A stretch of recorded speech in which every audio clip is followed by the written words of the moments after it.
ブッダの教え、心を乱さない。ガンジス川のほとりで、ブッダが弟子たちと瞑想をしていた時のことでした。ブッダが口を開きました。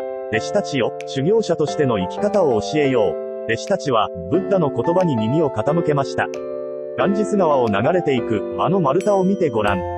川の上流から、一本の丸太が流れてきました。ブッダは、あの丸太が岸へ打ち上げられることもなく、沈むこともなく、人に取り上げられることもなく、渦巻きに巻き込まれることもなく、中が腐ってバラバラになってしまうこともなく、そのまま川を流れていくことができれば、やがて丸太は海へ流れていくことができるだろうと語りました。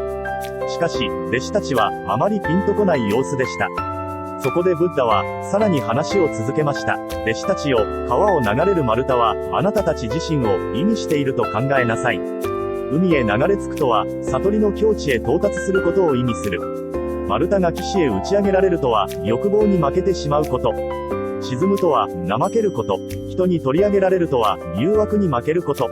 渦巻きに巻き込まれるとは、快楽にふけること。中が腐るとは、心が悪い考えにとらわれること。それぞれを意味している。弟子たちは、声を上げました。よくわかりました。欲望に負けず、怠けず、誘惑に負けず、快楽にふけらず、心が悪い考えにとらわれることなく、修行を続けていれば、悟りの境地へ入ることができるのですね。ブッダは、その通りだと頷きました。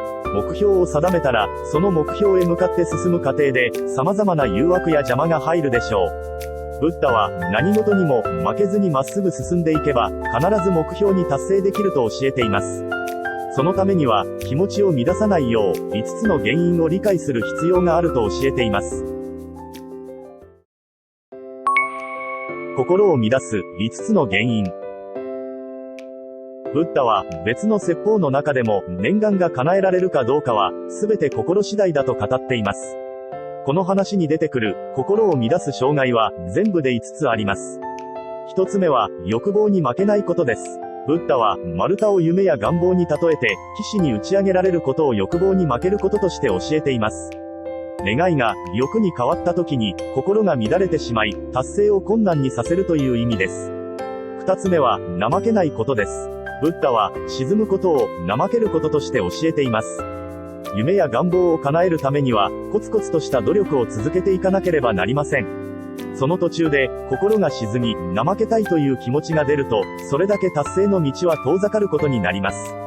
3つ目は、誘惑に負けないことです。ブッダは、誘惑を、人に取り上げられると教えています。夢や願望へ向かって努力を続けている途中では、応援をしてくれる人ばかりではなく、否定したり、邪魔をしてくる人も出てきます。そんな時に、別のものへ興味を抱いたり、他の方法があるのではないかと、疑う気持ちも出てくるかと思います。しかし、そんな誘惑に心を乱されていたら、何も叶えることはできません。4つ目は、快楽にふけないことです。ブッダは、渦巻きに巻き込まれることを、快楽にふけると教えています。